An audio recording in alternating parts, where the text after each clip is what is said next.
दरवर्षी 6 ऑक्टोबर हा दिवस वर्ल्ड सेरेब्रल पाल्सी डे म्हणून साजरा केला जातो.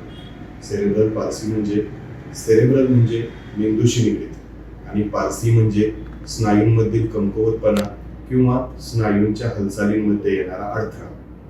जगामध्ये दरवर्षी 3000 बालकांमध्ये 3 असं या सेरेब्रल पाल्सीचं प्रमाण आहे.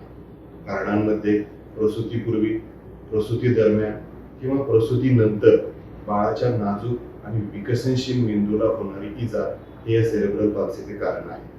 प्रसूतीपूर्वी कारणांमध्ये गरोदर असताना आईला झालेले संसर्ग, जंतू संसर्ग जसे की टॉक्सोप्लाझ्मोसिस, सायटोमेगालोव्हायरस इन्फेक्शन किंवा कांजण्या.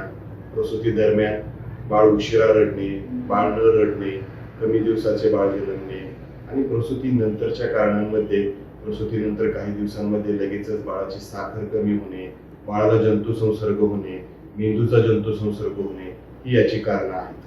2% प्रकरणांमध्ये हा आजार अनुवंशिकी असू शकतो.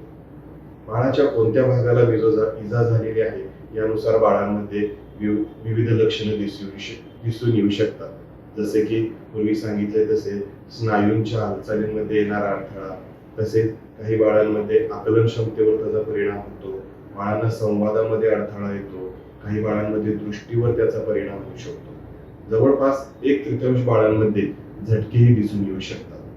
उपचार पद्धतीमध्ये काही विशिष्ट प्रकारची औषधे वापरून तसेच पुनर्वसन प्रक्रिया म्हणजे रिहॅबिलिटेशन प्रोसिजर आणि व्यायाम, फिजिओथेरपी यांनी बाळाला त्याच्यामध्ये मदत होऊ शकते. थँक्यू.